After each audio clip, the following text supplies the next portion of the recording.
So a Civ 5 AI only battle with 60 plus civs has probably been one of the most requested things I've ever had on the channel, but up until now, I haven't been able to do it on the PC side of things. But fortunately now I can, and I'm not only using 60 plus civs, but I'm also using the biggest map you can in the Yet Not Another Earth map pack. So obviously the activity, the difference, all the inclusion of all these other civs, all these other modded civs will produce different results. But because Asia, for instance, is so massive, it's going to be definitely something that I think that we've never really seen before if you've been watching my channel for a long time, because I've been doing these battles for a very, very long time, and at most, until now, I was able to do 42 civs. So adding another 20 on top of that is going to produce, I think, some pretty insane results. But for the most part, this map has really, I've noticed, really extends Eastern Asia by quite a bit, as well as Russian lands are huge, Siberian lands. Here's what I think is going to produce one of the biggest differences from previous battles that we've done in the past is Mongolia, China, and Korea are now much more separated than before. It usually in my battles, if you've been watching these Earth battles for a while, usually one or two of these civs get destroyed by, I don't know, turn 200. That I don't think is going to happen anymore. And that's going to produce, obviously, some interesting results in Eastern Asia, which is a region that really hasn't changed much with the addition of 60 civs. But because of the bigger map, I think it will produce quite different ambitions, I guess, by the AIs and things like that. I've also included another mod here in the subcontinent of India, so we'll see how Gandhi is able to handle that, because India looks a lot bigger, for instance.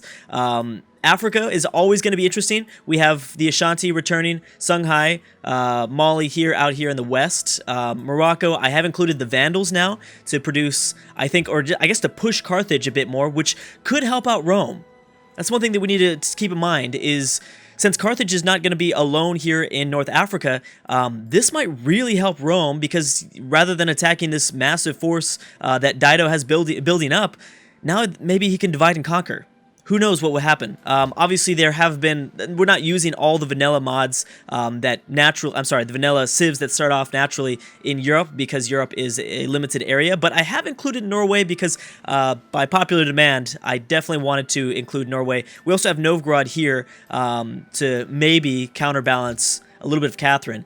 That is another big thing that this mod and the bigger map are going to cause is normally the Huns are much closer to Catherine. But not anymore. These three civs are going to be, I think, getting into many conflicts throughout the series if they all three survive, which I think if Novgorod rushes to the north, or if they rush off towards Siberia very fast with their colonization, that might be interesting. Catherine can always move down to the south. Poland is always going to play a role in kind of Russian politics and stuff like that, and naturally they usually tend to colonize out towards that way. Byzantium controlling obviously the Black Sea and the Eastern Mediterranean with that canal city that Constantinople usually has. But that is for the old world. Now, and of course, the Boer, the Congo, and the Zulu are always major players in South Africa. But let's look at some of the kind of, I don't know if we could call is Australia technically the New World? That is a good question. I don't know. But Australia is way too massive to just have the Australian mod. So I have included Kimberley, Aborigine, I believe is how we pronounce it. I think, I don't know. I don't come to me. Don't pronounce the things that I'm pronouncing, because I'm probably pronouncing them wrong. Yeah, so they should definitely be a threat to the Australian power, so that Australia is not alone with their colonization of this massive continent. As well as by the time that I don't think both of these civs will have most of this continent filled out. I think most of maybe some of the Eastern Asian nations will come out here and colonize, which would be really, really exciting, because this is such a big continent here. Australia is so massive. This might be one of the most successful campaigns that we see with Indonesia, because normally they start off in this island. I switch them over towards the northern island, which is a little bit better, a little bit bigger, and I really think that Indonesia might have one of the best campaigns they have had in the past. Polynesia is not included because they tend to be just really, really annoying. Most people get very annoyed with them because they're able to travel across the sea very early, as well as with all the experience that I've had with this, with these AI-only battles, I've noticed that you don't want to put people on islands. Civs that start off on islands tend to not do a very good job. So I've only done Japan, Indonesia, and this is, by the way, the Queen Victoria Great Britain mod, not England, because this mod has shown to prove they've proven that they are a lot more, I guess, capable of taking over the world than England. I guess. Geez, I'm blanking on her name now. But yeah, geez, Elizabeth, there you go. As Elizabeth, because usually Elizabeth just sits here and doesn't do anything, but Queen Victoria is a lot better, I think. So that will be interesting. North America. So usually North America is way too big, and there's not enough civs in North America. That is why I've included a lot of natives. Obviously, we have Washington, we have Canada, we have the Iroquois. This time, I introduced, if you've seen my Native American AI-only battle, the Sioux did really, really well. They won that campaign. It was out of 16 civs, and it was just a North American mod, exclusively North American map, I guess I should say. They did really, really well. So they might do well this time. Who knows? They're very close to the Shoshone, so I'm not sure. The Chinook are also back. The Chinook might provide a little bit of pressure, maybe colonizing Alaska. The problem is with normally in AI-only battles, the Shoshone tend to dominate because they have all of this room all to themselves. With the addition of the Chinook, with the addition of the Sioux, I don't think that's going to be the case anymore. As well as the Iroquois, I move them over towards the west a bit more to give some more space between America, Canada, and Hiawatha. So, if you've been watching, so I'm going to be kind of making a lot of references to previous battles. If you watch my EU4 AI-only battle, we did a super state mod, and that was really, really fun. And I was like, you know what, we need to include some more states. I think we need to bring those into Civ 5. So I have Texas here because the Confederate States of America, that mod didn't work so well last time, so I included Texas this time around, and then my home state, California, will be here on the West Coast. We'll see. We'll have to see how they do. Now let's move down towards Central America. We've got the Aztecs and the Mayans, which are normally there. No Cuba, because Cuba tends to not do very well. Again, island-based nations don't do well. There's also no Iceland, by the way. It's just there's not enough land for them to kind of get moving and get started.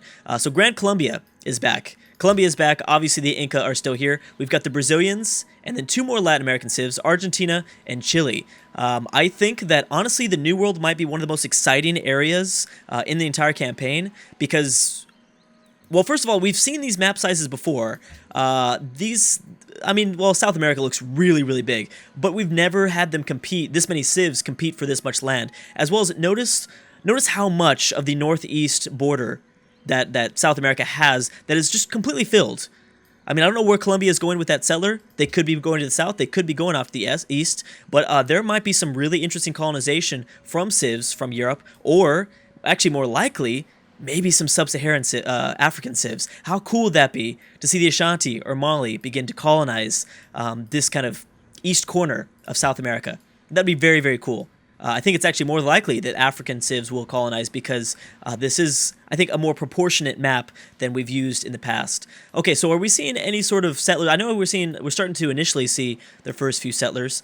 Scandinavia is going to be very exciting here, Copenhagen, which actually starts off a little bit differently. Before, I used to make Copenhagen a canal city. Not anymore. It's still going to be crucial for the AI to use, to maybe grab a hold of. To have access to the North Sea and the Baltic Sea, but it's not a canal city anymore, which really doesn't make that much of a difference. But besides the fact that Denmark will not be able to launch a land invasion as easily against Norway or Sweden. So I'm very excited to see the results of that. Of course, Catherine has her first settler up. She's probably one of the first civs to have a settler. That seems only natural. Now, I'm going to obviously miss a lot of things here, and I apologize in advance. I'm going to miss things because this is one of the biggest campaigns ever, my eternal thanks for anyone that maybe points out some of the things that I miss in the comment section below each video, because like I said, I mean, this is going to be a pretty crazy campaign, and we're going to start to move through these turns very, very fast. So just something to keep in mind, that I won't always be up to date each video with maybe the colonization. Obviously, I stay pretty close in terms of wars. Watching that, here we go. Congo have 2 cities now. I still kind of pay attention when it comes to wars, I think, pretty well, because that's much easier to keep a hold of. I think the Zulu might have a very interesting chance of colonizing Madagascar. This is a big city, or I'm sorry, big island, and obviously the Boer are going to restrict the Boer. The Boer, I'm sorry. I used to call them the Boer, and that was definitely wrong. Again, like I said, please don't pronounce anything. I would never think of using my example to how to pronounce things ever. I think that would be a bad idea. Oh, Saigon, right here, right next to Gandhi. That is an interesting place to settle there, Vietnam. I don't know if Gandhi's going to like that too much. Look at that. Look at that, Indonesia. I'm so proud of Indonesia. They've already got their second settler, and because they're on this bigger island, they're going to have a little bit more success. Obviously, this is shallow water, but Jakarta should be in a much better situation, as well as notice how many jungle tiles there are here. Lots of jungle tiles, which if they don't chop those down, I'm not sure how good the AI is at conserving jungle tiles, but if they don't chop those down, by the time they get universities, that's going to be a lot of science back. That's going to be a lot of science back. So let's hope. I'd love to see a successful Indonesia. I just would really like to see that. Australia, bam, with Melbourne. Keep in mind that Australia's unique ability is to, I think they instantly have puppeted city-states. I'm sorry, each city starts off as a puppet. I believe there's a way to annex it. I really need to play with Australia because I need to learn more about their unique ability.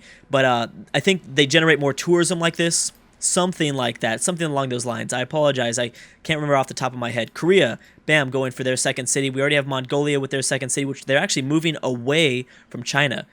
We might see an interesting campaign between China, Mongolia, the Huns, which the Huns are actually moving towards Catherine, and Russia herself.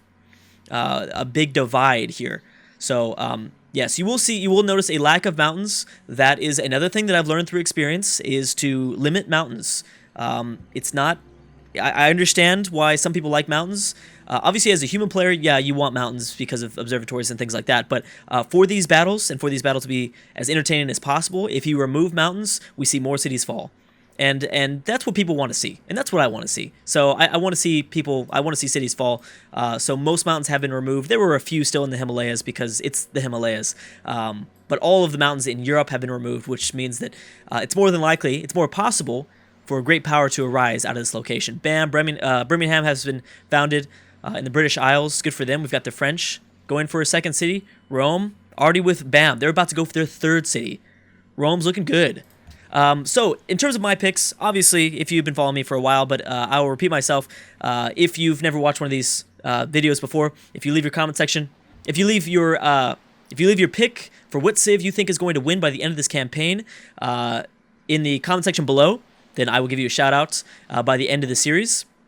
We are domination only, of course, because that is a perfect way, not only with the aggressive expansive mod on, but with the domination only victory forces the AI to go to war.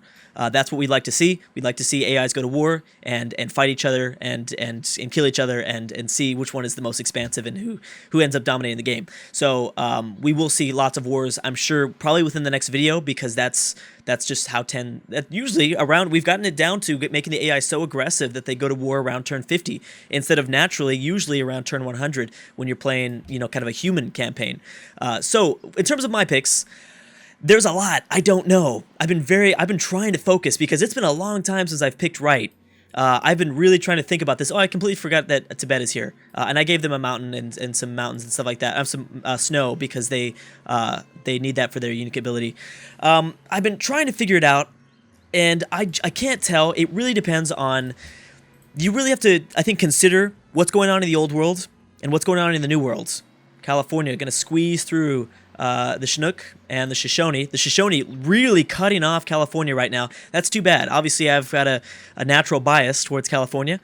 This is probably going to be Los Angeles that they settle as their second city. But, yeah, man, the Shoshone just totally moved through. I mean, this is the best bet, is for California to move up towards the north and try to, I don't know, find a spot in Canada, modern-day Canada, or Baja California is still open, but then you'd be getting closer and closer to Texas, which you got to watch out for. It really depends on what happens in the New World. If there's a power that I think accumulates enough land, then the New World will win. Somebody from the New World will win. But because of all these additional civs, I don't know, it's going to be hard. Oh yeah, Latin America is going to be nuts.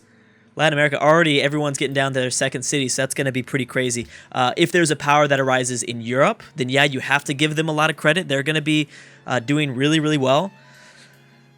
I think what I'm going to go for, I'm leaning towards Russia, but because Novgorod is here and because the Huns have actually decided to expand towards Catherine, I think it's less likely. The Middle East is always a great area for someone to accumulate enough power. I'm actually thinking Eastern Asia is going to win this time, though. There's a lot of land over here. Japan, good for Japan, settling their 3 cities all along the Japanese mainland, and I'm sure they're going to colonize a little bit of this modern-day Chinese region. I'm going to go with China. I think that this is it for China. I think that they're going to win this campaign. I don't know. I didn't, normally do tests to make sure that my computer doesn't blow up, but I've only gone to about turn 50, and the results have been different both times that I did it. So I think that China could have success because they're finally free to not have to worry as much of a threat from Mongolia. Mongolia seems to be moving away from Eastern Asia, which is a great thing for China.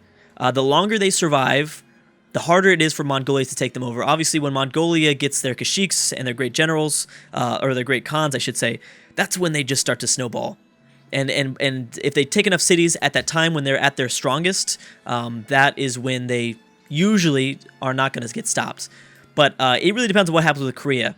Get a watch for Korea too. But I'm gonna pick China. You can leave your pick in the section below, and like I said, we'll give you a comment. We'll give you a shout out at the end of the video, at the end of the series, if you pick correctly. How are the Vandals doing? Carthage already getting their second city down. Morocco not moving too much.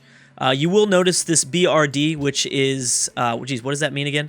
That means, I can't remember. I can't remember what that is an acronym for, but that is the 62 Civ mod. That's the 62 Civ mod that I'm using. So there's 61 Civs I'm watching with England, I believe, the actual England. That way I get an additional spy because we like to spy. And with 62 Civs, I'd like to figure out what's going on. Greece going out with their 3rd city. We've got Rome, still not settling. They had this settler for a while. They've got 2 settlers now. They need to get this guy down fast because this could be Augustus's campaign. I can definitely imagine that. In terms of score, Catherine is number 1. Well, not anymore. Again, the score is going to go up and down within the first maybe 150 turns, so I wouldn't really rely too heavily on the score. Oh, that's why the Aztecs passed them up. So there you go. In Central America, we've got Montezuma building the first wonder. Each wonder is going to be crucial because there are so many civs in this game. It's so hard. It's going to be very, very hard to build those wonders. How's California doing?